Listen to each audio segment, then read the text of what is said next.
Hello friends, welcome to Guru Raya Trading Analysis. 26th December market எப்படி முடிஞ்சிருக்கு, 27th December மார்க்கெட்ல trade பண்றதுக்கு என்னெல்லாம் நியூஸ் இருக்கு அப்படிங்கறத இப்ப நம்ம பார்க்கலாம். நேற்று உங்களுக்கு ஞாபகம் இருக்கும், நேற்று நான் சொல்லியிருக்கேன் நிப்டி வந்து பாசிட்டிவா மூவ் ஆகணும் அப்படின்னா there are three major stocks. 25% of the நிப்டியோட இதுல இருக்கிற வெயிட்டேஜ் ஸ்டாக்ஸ் பாத்தீங்கன்னா 25% வெயிட்டேஜ் வந்து இந்த 3 ஸ்டாக்ல தான் இருக்கு. இன்னைக்கு பாருங்க அது மூணுமே வந்து நெகட்டிவா தான் இருக்கு. பாருங்க இது வந்து டிசிஎஸ் பாத்தீங்கன்னா மூவ்மெண்டே ஒண்ணுமே இல்லை, க்ளோசிங் பாத்தீங்கன்னா ஒரு 10 பாயிண்ட் நெகட்டிவ்ல தான் வச்சிருக்காங்க. அதே மாதிரி HDFC பேங்க் ப்ரீவியஸ் ஹைய எப்போ உடைச்சு மேல போச்சோ அந்த சப்போர்ட்டை ஆக்ட் ஆயிட்டு இருந்ததுனால அந்த சப்போர்ட்டை வந்து உடைச்சு இன்னைக்கு கீழே க்ளோஸ் வச்சிருக்காங்க. இதுவும் வந்து ஒரு பெரிய மூவ்மெண்ட் இல்லை. இதுவும் நான் வந்து நாளைக்கு இது தொடர்ந்து இதுக்கு கீழே ஓப்பன் ஆகி இன்னைக்கு க்ளோஸோட கீழே கண்டினியூ ஓப்பன் ஆக ஆரம்பிச்சதுன்னா இது ஃபாலோ ஆகிறதுக்கான சான்சஸும் அதிகமா இருக்கு. அதே மாதிரி ரிலையன்ஸ் வந்து ரொம்ப பேத்தட்டிக்கா ரிலையன்ஸ் இது பாருங்க, நம்ம ஏற்கனவே சொல்லியிருந்தோம் சப்போர்ட்டை உடைச்சதுனாலே ரிஸ்க் அப்படின்னு. இப்போ வந்து திரும்பி ரீட்ரேஸ் ஆகி இது பாத்தீங்கன்னா உங்களுக்கு ஒரு ஃபாலோ ஆகிறதுக்கான ரீட்ரேஸ்மெண்ட் மாதிரி தெரியுது. கண்டினியூஸா நாளைக்கு இது கீழே ஓப்பன் ஆச்சுன்னா கண்டினியூஸா கிடையாதுன்னு 1181 நோக்கி இது ஃபாலோ ஆகும். அந்த 3 ஸ்டாக்குமே வந்து ஒரு பெரிய மூவ்மெண்ட் இல்லாததால பாருங்க நிப்டி ஒரு சைட்வேஸ் கேண்டில் மாதிரி தான் வந்து பிரிண்ட் ஆயிருக்கு. அதுவும் நெகட்டிவ் கேண்டிலா தான் பிரிண்ட் ஆயிருக்கு. ஒரு பெரிய மூவ்மெண்ட் எதுவுமே இல்லாம 20 பாயிண்ட் அதுதான் பிளஸ்ல வச்சு இருக்காங்க. அது அந்த ரெசிஸ்டன்ஸ் மேல உடைச்சு மேல போக முடியாம 23,750 அந்த இதை வந்து உடைக்க முடியாம அந்த இடத்துலதான் வந்து உங்களுக்கு பாத்தீங்கன்னா க்ளோஸ் வச்சிருக்காங்க. இது மேலும் போனா நாளைக்கு சைட்வேஸா தான் இருக்கிறதுக்கான பாசிபிலிட்டிஸ் ரொம்ப அதிகம்.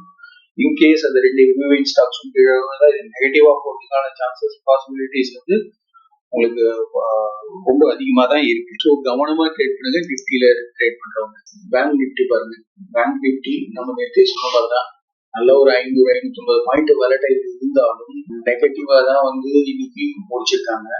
இது வந்து இதே மாதிரி ஒரு கன்சாலிடேஷன் மோட்லயும் ஒரு சைட்வேஸாவும் கண்டினியூ ஆகிறதுக்கு தான் சான்சஸ் ரொம்ப அதிகம். ஸோ நிப்டி பேங்க் வந்து கொஞ்சம் கவனமாவே இருக்கு. நிப்டி மிட் கேப் பாருங்க, நம்ம நேற்று சொன்ன மாதிரிதான் ஒரு பெரிய மூவ்மெண்ட் எதுவுமே இல்லை, ஒரு டோஜி கேண்டல் மாதிரி வந்துருக்கு. ஒரே ஒரு ஆறுதல் என்னன்னு நமக்கு மந்த்லி ட்ரெண்டை உடச்சி கீழே க்ளோஸ் வைக்காம மேலேயே வந்து இது பண்ணிட்டு இருக்காங்க. ஸோ இதே மாதிரிதான் கண்டினியூ ஆகிறதுக்கான சான்சஸ் அதிகம். இந்த ட்ரெண்டை உடச்சி கீழே வந்ததுன்னா நமக்கு கண்டினியூஸா ஃபாலோ ஆக ஆரம்பிக்கும். எப்போ வந்து நம்ம வந்து இந்த ரெசிஸ்டன்ஸ் வந்து 16,231 உடச்சு மேல இந்த ஓப்பன் க்ளோஸ் வந்து அதான் பாசிட்டிவா மிட் கேப் ஸ்டாக்ஸ் எல்லாம் பெரிய மூவ்மெண்ட் கிடைக்கும்.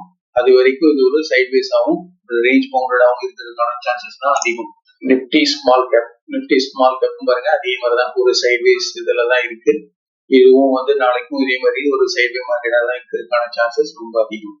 ஸோ மேஜர்ஸ் இது இண்டிசஸ் பார்த்தீங்கன்னா உங்களுக்கு எல்லாமே ஒரு பெரிய மூவ்மெண்ட் இல்லாம சும்மா அப்படியே தூங்கிட்டு இருக்கிற மாதிரியே ஒரு இதுல இருக்கு, ஒரு மூவ்மெண்ட் இல்லாத ஒரு மார்க்கெட்டா தான் இது இருக்கு. பெரிய இதுன்னு பாத்தீங்கன்னா இன்னைக்கு ஆட்டோ செக்டார் மட்டும்தான். ஆட்டோ செக்டார்ல கொஞ்சம் பாசிட்டிவா இருக்கு. ஒரு 0.84% வந்து ஆட்டோ செக்டார் ஏறி, Maruti, Apollo, Bajaj auto, Tata Motors, Balakrishna எல்லாமே ஏறி இருக்கு. கொஞ்சம் எல்லாமே ஏறி இருக்கு. ஆனா இது நாளைக்கும் தொடருமா அப்படின்னா நிப்டியோட மூவ்மெண்ட் இருக்கும் பார்க்கணும். ரெண்டாவது நாளைக்கு வீக்கெண்டு வேற, அதையும் கவனத்துல வச்சுக்கோங்க. மற்ற செக்டார்ஸ் எல்லாமே வந்து நெகட்டிவ் தான். எஃப்ஐஐஸ் இந்த இயர் எண்டில் இருக்க மாட்டாங்க அப்படின்னு நம்ம சொன்னாலும் ஆனால் செல்லான் ரைஸ்க்கு கரெக்டாக வந்து செல் பண்ணிடுறாங்க. இங்கே பாருங்கள், இன்றைக்கி கூட வந்து ஒரு 2,300 crores வந்து செல் பண்ணியிருக்காங்க. வேறு நம்ம டிஐஐஸ் வந்து ஒரு 3,300 crores பை பண்ணி இருந்தாலும் அவங்களோட செல்லிங் இருக்கிறதால நம்மளோட மார்க்கெட் வந்து ஒரு பெரிய மூமெண்ட் இல்லை. நம்ம இந்த பீரியடில் யூஸ்வலாக அவங்க வந்து பார்ட்டிசிபேட்டே பண்ண மாட்டாங்க அப்படின்னு நம்ம எக்ஸ்பெக்ட் பண்ணிகிட்டு இருந்தோம். பட் ஆனால் கரெக்டாக நம்ம மார்க்கெட் எப்போ வந்து கொஞ்சம் ரைஸ் ஆச்சுனாலும் செல்லான் ரைஸ் மாதிரி வந்து பண்ணிவிட்டு போயிட்டே இருக்காங்க. ஸோ ரொம்ப கேர்ஃபுல்லாகவே இருங்க இந்த இதில். ஸோ இதே நாளைக்கும் பார்த்திங்கன்னா இதே மாதிரியான இது தான் கண்டினியூ ஆகிறதுக்கான சான்சஸ் தான் அதிகமாக இருக்குது.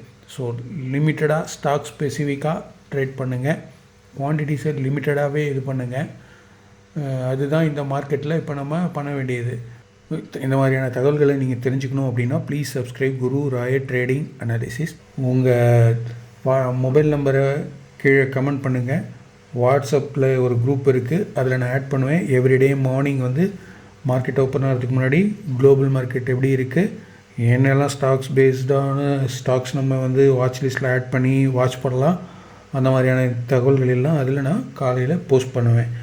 அதே மாதிரி டெலகிராமில் ஜிஆர்டி அனாலிசிஸ்னு ஒரு சேனல் இருக்குது, அதுலேயும் நீங்கள் வந்து ஜாயின் ஆகிடுங்க, அதுவும் ஃப்ரீ தான். அதுலேயும் இந்த மாதிரியான தகவல்கள் எல்லாம் நான் எவ்ரிடே அதுலேயும் போஸ்ட் பண்ணுவேன். Thank you friends.